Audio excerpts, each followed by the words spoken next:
I've gone out to this very sacred place here, the ancient stone setting in Gamle Lejre, in order to give my words the maximum gravity, because this video is about the Ragnarok.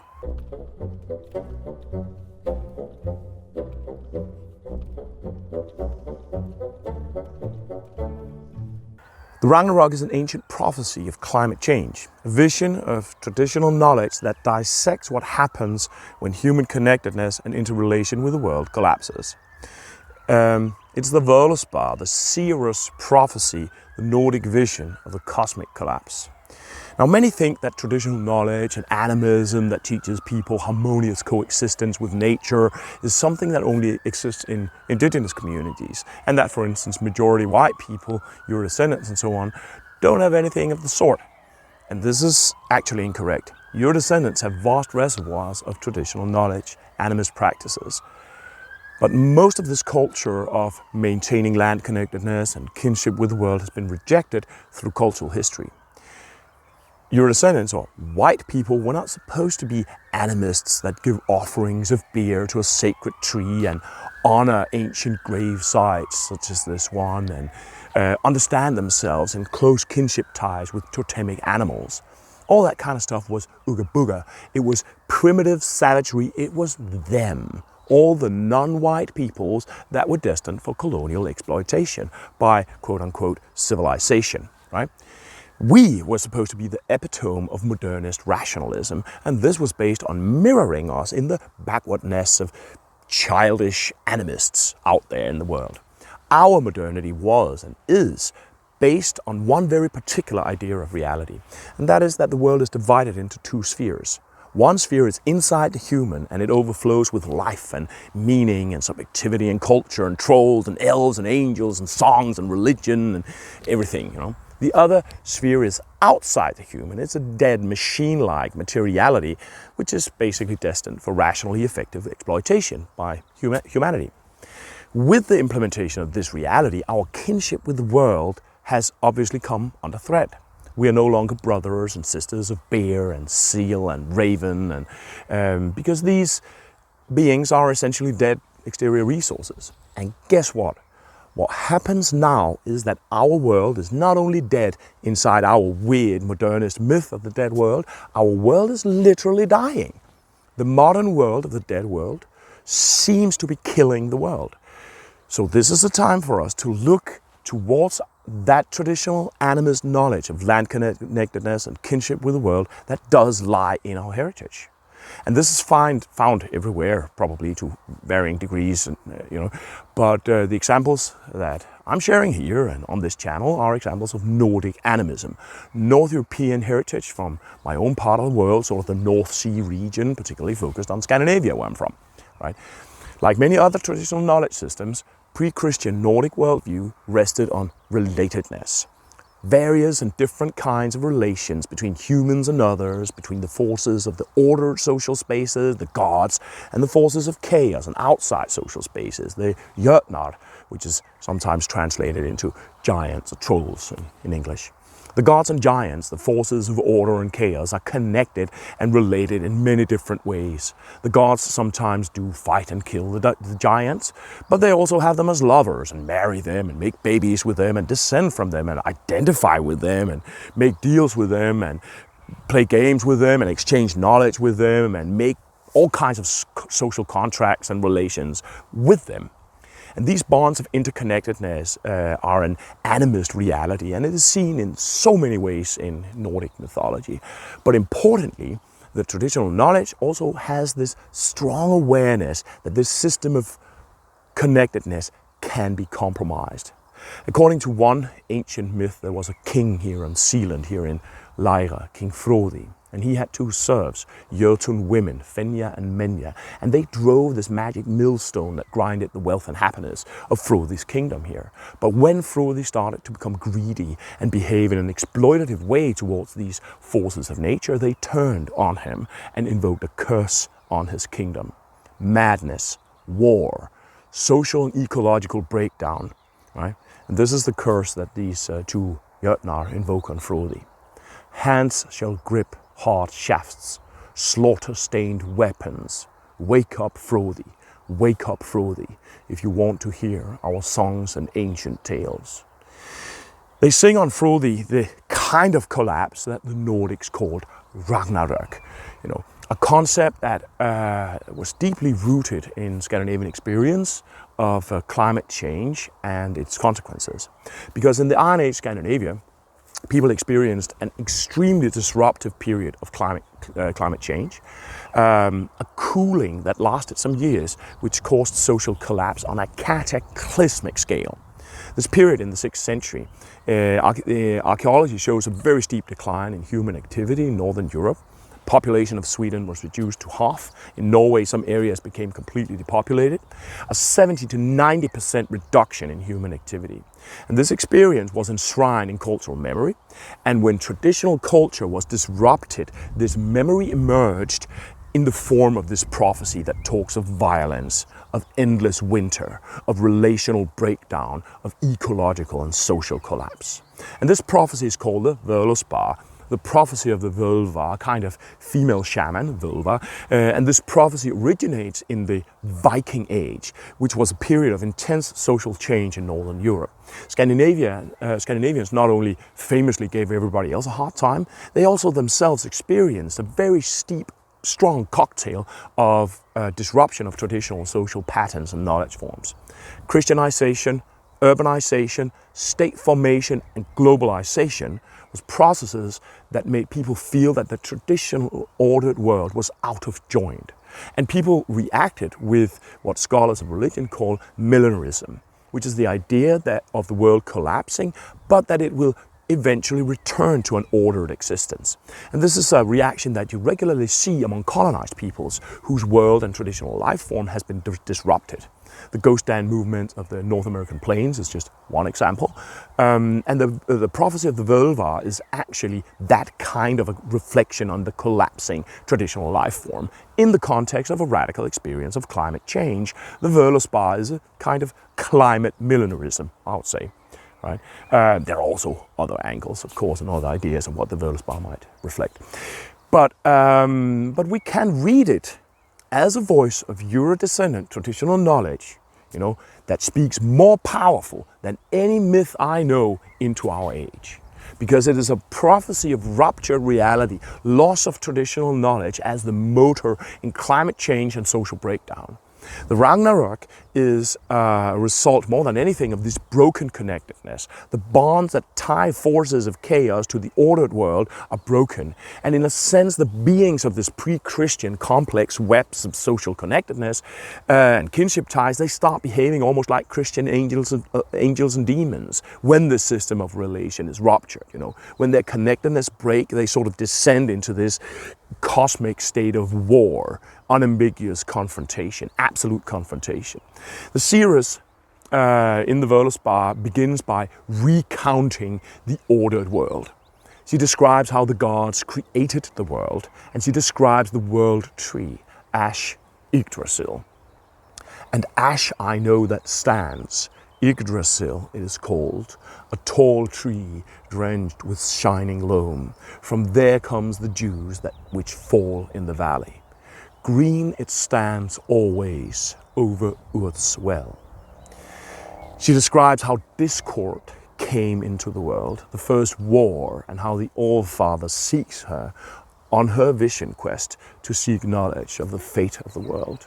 She tells him of Valkyries, omens of strife. She tells him of the death of Balder, the innocent god murdered by his brother.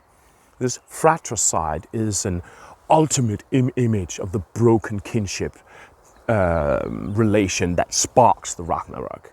She tells of the ruptured bonds, the wolf runs free. And this is not a feel-good message. She gives us a realistic, mythic reflection on climate change and relational collapse. The Jörmungandr, the earth-encircling serpent, rises from the seas to devour the earth and clashes with Thor, the god of the sky. Flames rise towards the sky as the fire giant consumes the tree of life. Human kinship and kindness and decency breaks down. Brother will fight brother and be his slayer. An axe aid age, sword age, shields are cleft asunder, wind age, wolf age, before the world plunges headlong, no man will spare another. Right? This is the prophecy of the vulva, the wisdom of traditional North European knowledge of climate change. Now, we today live in a world where relations are ruptured in so many dimensions. Our connection with the land is ruptured. Our connection with the other inhabitants of the land are ruptured, the animals and the spirits. Myths talk about how elves and trolls are leaving the land, and they talk about broken marriages between humans and spirits and how that leads to catastrophic consequences. Totemic animals become demonized. Raven, an important totemic relation in Scandinavia that symbolizes human connection to the other than human, becomes the apostle of Satan. I'm not making this up, right? The myths that teach us that the kinship ties have been broken, and our world is heading for ecological Ragnarok and breakdown. Here in Northern Europe, countless burial grounds of our ancestors are being plowed down. The treatment of domestic animals and industrialized meat production systems is absolutely dystopian. Just a few generations ago, slaughtering a pig was surrounded by animist rituals of respect. People would appease the soul of a domestic animal, like Inuit hunters do with the soul of a seal that they've killed. Today, industrialized mistreatment of beings that give us life is overwhelming. You know? People would have elaborate rituals of relating to stable crops, a little bit like the maize is divine to the mayor. The rye was divine to people in this part of the world. And relations also break down today between humans and other humans. The mirror cabinets that are generated by social media algorithms are isolating all of us from those relation-building networks that could potentially form the basis of solving our gargantuan problems. The result is political wings that are polarizing, radicalizing, and increasingly disjointed from reality. Mirror cabinets are creating this. Increasingly insane conspiracy theories sway millions of humans into notions of reality that are completely unrelated from the world. It's parallel realities that are just floating out of relation. There's a loss of relation between knowledge productions and populations. Scholars today produce 2 million academic research articles annually, and only 9 out of 10 are only ever read by others than the peer review boards. The other way around. 9 out of 10 are never read by others than the peer review boards.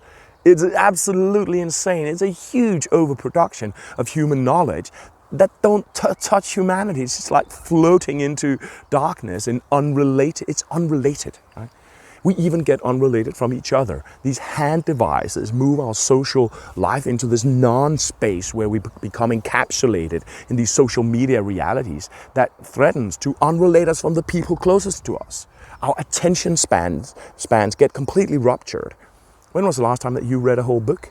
You know, this is our very capacity to synthesize information and maintain a thread of coherent thinking that's declining. This is also a kind of unrelating. And even when we do talk about the really, really important and urgent stuff like climate change and biodiversity collapse, we don't communicate it with myths and songs of power that can actually reach people, create relating to people, you know. But in this academic language that is unrooted from history, there's no history to it. When humans want to produce a future, this is a universal truth. When humans want to produce a future, they talk about the past, understand the past in a certain way that points into the present and then projects a future. It's like the most fundamental magic of humanity, that we create future by speaking with the past and into the future. But people who talk about climate change and biodiversity collapse don't do that. They just don't do it. It is as if it only talks in now and ahead, and that is spoken in an absolutely unintelligible scientific language, and it is disjointed from any kind of past. This, by the way, is one of the points with Nordic animism, to try to make available a past in our speaking of that future and in our handling of that future, right? Right, so the result of this confluence of collapsed relation in our culture, politics, knowledge, and so on is more than anything, land connectedness. The result is the Ragnarok. You know? Our attack on all life has taken on proportions where it's now named an omnicide. Ever increasing wildfire seasons attest that Surt, the fire giant, has started to scorch the earth with his flaming sword. The rising sea levels and the fluctuating temperatures attest that the Jormungandr is awakening in the deep. This is the Ragnarok manifesting in our age. And we must listen to the Völuspá, the seeress of our ancestors, and learn how to reforge and refine these bonds of relation that have been broken. We must refine relation to the land, relation to the cohabitants of the land, and relation to each other. Because, you know, where there's humans, there's also hope.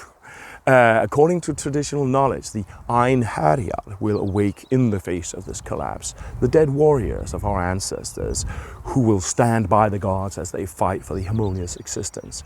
And perhaps our ancestors do whisper to us from the earth, and perhaps through so many voices today. Perhaps they're in the young people who are fighting for right and equal treatment for all, whatever sexuality and race and gender you may have, religion. You know, the huge movement of Euro-descendants today that focus on creating wise and gentle ways of being as a white person. Some talk of an inner revolution of white people. Radical environmentalism is growing, the Extinction Rebellion and so on. Enormous revalorization of indigenous knowledge, focus on land connectedness is growing.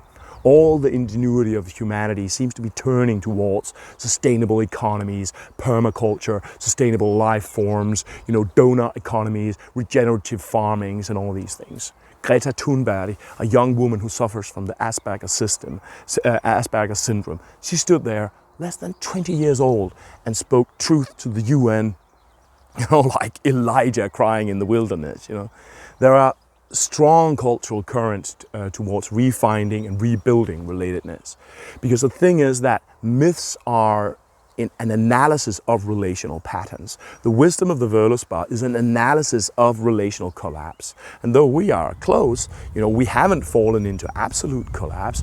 And when we read this animist cosmology of our traditional knowledge system, then it seems that the fight is actually about creating and recreating kinship with the other more than it's just about fighting the other. And this, I think, is a deep message here. We must refine and recreate all those broken bonds that used to hold us together in so many ways. Because there is hope, I think. The ancient songs, they also tell us that two humans live and Lífþrasir, they hide in a place called Hodmimis Grove, and they survive on the morning dew, and new generations will come from them. And the Völuspá also foresees a return to an ordered, harmonious world where she sees coming up a second time, earth from the ocean, eternally green. The waterfalls plunge, an eagle soars above over the mountain, hunting fish. Thank you very much.